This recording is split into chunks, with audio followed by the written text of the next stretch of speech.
Oh, for how many hours? Oh, for a lot of hours, actually, into the morning. So it's a localized fault. Yeah, that's the excuse, so we'll take it like that. Sorry I keep about asking. I think it was in where my lights areas go in off? Tema and all that. So when my lights go off, I call my district ECG office to find out what is happening. I shouldn't assume that it's a general problem. It's not a general problem. It's localized now. Well, I also have friends actually in the area who also work in some middle level management. Okay. So. The problem is how many last localized faults happen at the same time in various localities. No, I think we have a general problem. There is constant power supply that is being taken from consumers, and so that is it notice or the statement by ECG cannot be true. I mean, if really a consumer you feel that, then it's not right, and it certainly cannot be localized fault. That they happen at the same time, not in the same community alone, but across some parts of the country. How do you know? The people said it's localized. Well, you either take it or you leave it. At this point, what can you do about it? It is what it is. It makes sleeping quite uncomfortable. Not quite. It's too hot. Yes. Yeah, especially now the that weather it's too is so hot. hot. Yeah, especially now that it's so When the hot. rainy season officially, even though now I can't even predict when the rainy season April, May, starts. something. So hopefully the weather will change. I think the weather pattern has changed for a long time. Yeah, climate Yeah. change. Yeah. I mean, it rained in February.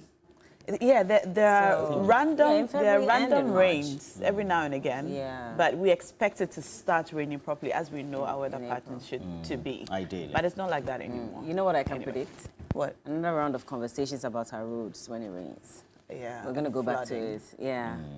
I think all of us are used to bad roads now. It depends on where you live, though. But Yeah.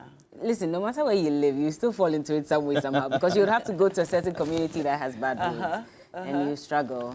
Anyway, morning, guys. yeah. Morning. We've had the marriage of the 12-year-old dominating the news, and I guess we'll have to concentrate on it. Yeah. We have to. And we have more insight, right? Yes, we do. Actually, yesterday, I visited Nungua yesterday to speak to the gentleman who has been in the news lately, speaking on behalf of the Nungua traditional area. So yesterday, I spoke to Ni Tete, Ni Bote Kofi Francois II. He's a Nungua Mankwalo Shualotalo and the Oyibi Gonte Manche, to understand exactly what happened. Because we know that when Blema TV first reported the story on the 30th, they said that there had been a marriage ceremony and that this 12-year-old girl, was expected to perform all of... Yeah, she's a girl. She's a child, really. She's expected to perform all the rites that a marriage comes with, including procreation, and that there was going to be a subsequent rite, which is something to, prepare her. And that was the source of the public outcry and, concerns about the ceremony that had taken place. So I visited Nungua yesterday to inquire about the nature of the ceremony that took place. Was it a marriage? Was it a betrothal? What was it? And he further he explained that it was a mere customary service which was performed, that this young girl was not expected to do anything sexual with the Babu Ulomo and so on. So later on the show today, we'll share extra insights into it. But the Ghana Police Service have released a statement also on this matter. Yeah. The Ghana Police Service have released a statement saying that the 12-year-old girl who had allegedly been married off to the Babu Ulomo and her mother are currently under the protection of the police. They've identified and located the girl, and she and her mother are currently under police protection, and that the Ghana Police Service is working with the Ministry of Gender, Children and Social Protection and the Department of Social Welfare to provide her with the necessary support while the matter is being investigated. Aside that, the Gadangbe lawyers have also issued a statement. The Gadangbe traditional area have also issued a statement. Many statements have come out. So I guess... There was something interesting about what the Gadangbe traditional area released in their statements, indicating that this was not a marriage, but it was a betrothal. And I wanted to understand that even further because, from all indications, of course, after investigations, they realized that what is being reported is not exactly what has happened. even though, like they said, the girl would have to go through another rite and would be expected to perform all the, the duties of a married woman, except that she's not going to have conjugal relations, but then she has to be prepared for procreation. It's a little confusing, but the fact that there's the issue of betrothal, and I need to understand, because as a child, you cannot be married if you're not 18 years. And so if you're betrothed to someone, that also goes against the law to a large extent. So I really want to understand exactly how this has, and again, why this has been happening even here in the city, But again, the tradition comes with its own explanations as well. And if you listen to them, they'll tell you that, well, you cannot just pass judgments if you don't understand exactly how tradition works in this part of society. So I do hope that all the, the legal practitioners and everybody else comes in to help figure this out. Yesterday, Francis Xavier Susu was speaking on Ghana Tonight, if we could pull his video. So Francis Xavier Susu spoke on Ghana Tonight yesterday, and he explained that the section of the Children's Act which talks about betrothal makes this transaction an illegal one. Yeah. So the Children's Act forbids any child to be forced into any betrothal or any marriage of any sort unless she's 18 years old. Yeah. But there's a word forced into betrothal, which has also become an issue of confusion, asking, was the child forced? Or what is the meaning of force? Or does the child have the mental capacity to be able to decide that she wants to be betrothed to this man? And, so these are some of the legal issues that have come up. But the law as we know it is that no child or no person under the age of 18 years old can enter a marriage. Yeah. And so it's I mean, that's a law. yeah, that's basically what the law is. Let me just read what it says. So it's Section 14 of the Children's Act 1998, Act 560. And it says, right to refuse betrothal and marriage. A person shall not force a child to be betrothed, to be the subject of a dowry transaction, or to be married. And the minimum age of marriage of whatever kind is 18 years. Yeah. So the law is very explicit on this matter. And so that's why Francis is saying that, I mean, regardless, no matter how they twist, the conversation and say that it's not exactly a marriage where there'll be conjugal, relation between herself and the leader, it's still wrong. So, and that is what has to be addressed. Exactly. So yesterday when I was speaking to the gentleman who speaks for the Traditional Council, I asked him that, so does this girl reserve the right to say when she's 18 that she is not interested in being this traditional leader, which she's supposed to be? And he said, no, royalty comes at a price. And so you cannot get up and say, I no longer want to be this.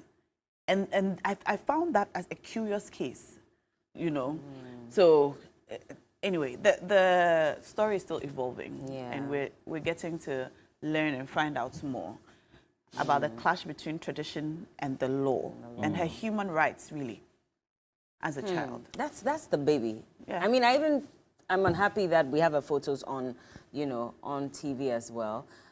Because again, there's also a part of the law that says that you have to protect the image of the child as well. Yeah. As media. Exactly. So it's all very confusing right now. And they say that, in fact, she's been performing her duties since she was 7 years ago. Yeah. And so that clearly shows that this has been going on for a while. The only reason we are now finding out about it is because it has come out to the limelight. Yeah. And so how many more of such instances do we have across the country that have not come to light? It's a big question.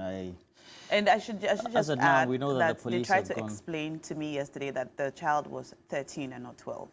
It doesn't make much of a difference. But, No, it doesn't. But Just outside for fact purposes, she's still young. the law's bracket she's by still way young. of the age. And if you watch the ceremony, the MC made some very specific statements. I don't know if you watched the ceremony. I did. Where the MC was teaching her how to, seduce her man.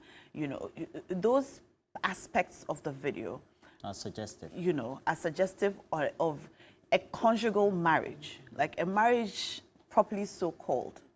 So juxtaposing that vis-a-vis the explanation that has been given, that there's nothing sexual attached to it, it's just a customary or a spiritual role that she has assumed. She'll continue going to school. Apparently, she has a chauffeur that takes her to school. She's very well taken care of. She goes to one of the best schools in Nungua, is what he said. And so her childhood has not been denied, according to them. But we're still following the story and following the letter or press release that has been released by the Gadangbe lawyers, by the Ghana Police Service, and also by the Gadangbe traditional area. There are conflicting suggestions and reports, but we're still following the story, and I guess that's what we're doing on This Morning today.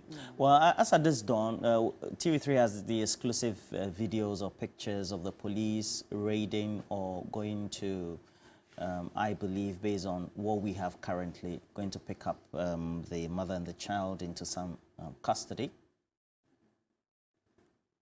And then also certainly to make sure that, as they have already indicated in their investigations or in their release, to conduct further investigation. So this is the police van with the personnel going to pick up the individuals also involved in this for further investigations, and then taking into custody the mother and the child involved as they continue these investigations exclusively.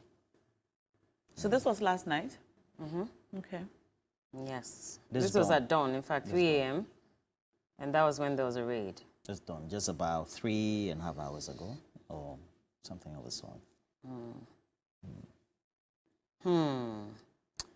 Well, we want to hear from you what you make of this situation. And, I mean, where do you argue this from? Would you take it from the legal angle or from, you know, the traditional customary angle? And we would like to hear from you. So our phone lines are activated at this point, and we would want to hear from you. There's a release as well from the Pediatric Society. We're going to project that, quite a lengthy one, but we'll see if we can read some aspects of it while we await your call. In fact, we're told that the raid was before 3 a.m. Good morning, Akubana said the raid was before 3 a.m. But yesterday, the Pediatric Society of Ghana released a statement. It says, statements on child marriages and other related forms of child abuse in Ghana. The Pediatric Society of Ghana, PSG, has observed with great distress the discourse on various media platforms on a report of a child marriage in Accra. The society wishes to state as follows. 1. Ghana is reported to have over 2 million girls currently married or women who were first married off as children. 1 out of every 5 young women were married off as innocent children, and 9 in 10 married girls are not attending school. As a country, we have made good progress towards eliminating this unpopular practice of child marriage. However, accelerated actions are needed. Publications of open child marriages, verified or not, and regardless of the socio-cultural intentions, only slow us down from protecting our children from the deleterious harm of this abhorrent practice. The perceived acceptance of child marriages and the open brazen approval or defense of the practice by influential leaders of the community have the potential to embolden certain deviant behaviors like pedophilia. Child marriages are dangerous, both real and so-called arranged informal unions where the child is supposedly a symbolic wife and not expected to perform any marital duties, including conjugal duties, are dangerous. The preventable damage to the child's development, reproductive and mental health and education can be irreversible and generational. Collectively, we must remove the shroud of deception which portrays these cultural practices as harmless and protect our children. We cannot openly endorse such unions and still expect the child to be able to report any abuse perpetrated to these same adults who watched on as the child was being married off to the abusers. This is confusing. The PSG strongly condemns any act or perception or facilitation of child marriage. On the right to refuse betrothal and marriage, the Children's Act 1998 states, no person shall force a child aged less than 18 years to be betrothed, to be the subject of a dowry transaction, or to be married. It should never be suggested that a child willfully agreed to a marriage or any similar union. Our children trust us to make decisions in their best interest. Let us not betray that trust. The PSG calls on all agents and agencies with a mandate to protect children from such harmful socio-cultural practices to respond swiftly and save the children already traumatized by child marriage practices. We appreciate the contributions that all the state institutions, non-governmental organizations and partners have made over the period to address the issue of child marriages in Ghana. You have our unflinching support to continue your efforts until child marriage and other forms of child abuse are totally eliminated. The PSG understands that there are so many dimensions to the practice of child marriage, and further discussions to lead to incisive actions are needed. All stakeholders and well-meaning Ghanaians can agree on this. In capital, we are on the side of the child. We will support the efforts of government and all partners to protect the best interest of every child everywhere in Ghana. This calls for strong national commitment at the highest level of the political, traditional, health, educational, judicial and media landscape, with unwavering support from our international partners like UNICEF and WHO. And this has been signed by the President, Dr. Hilda Mantibia-Boy, and Dr. Gabriel Obeng Kranting, General Secretary. But I think we have our first caller now. Majina, good morning. Good morning. Thank you for joining us here. Thank you for also serving the nation. This must be very heavy on your heart. What do you have to say? I feel so sad with a reason that we are living in a society where our people don't really want to change their mindset. We have locked our mindset instead of unlocking it. Bella, I tell you, this is only just a tiny, go to North. People less than 12 years. When I went to my hometown, what I saw, I was so sad to see people we are not concerned with about how to bring out people, to grow them mentally, but we are always subject them, and we continue to be in a mental slavery. We are not serious. Today, you see the country, we are being confused. We are being confused because we always say the law, the right. Will somebody say that the chief priest also has a right? You see, this is what we are saying, that the human right, we should always make sure that we fight for the right thing. Well, thank you so much, Majina, and we'll continue this conversation on the big issue, and subsequently, NA has an exclusive as well with the Talo. Okay, so we'll have that conversation when we get back. Keep watching.